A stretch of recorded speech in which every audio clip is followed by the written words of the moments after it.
Bashaqekile abaningi esinqumo somnyango sokunikela ngamakalishi ezimbongolo kule ndawo. Going to donate donkeys for us as the Democratic Alliance is actually saying that you are fine with communities being primitive. You have no plans to take them forward and develop them. There's not even a single donkey car that can cost 82,000. Even if it's like it's propelled by an engine, or maybe there's a fridge or the sofas, whatever there. So it's only eating money. But as the EFF, we are going to follow this thing up, and then we are going to make the case is being registered, and then really the hell is going to break loose. Kodwa kulezi ndawo ezisemakhaya eManawana naseDibunu abahlomlile banembono ehlukile.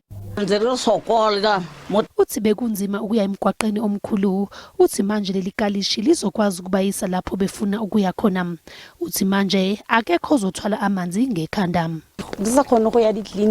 Uthi bekunzima ukuya emtholampilo ngezinyawo futhi kukude.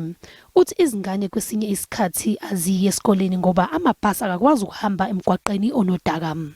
Nakuba abaningi besamangele ngesinyathelo sikahulumeni sokunikela ngamakalishi ezimbongolo, kepha kuqubuke imibuzo eminingi mayelana nokugcina kwemigwaqo esesimweni esifanele.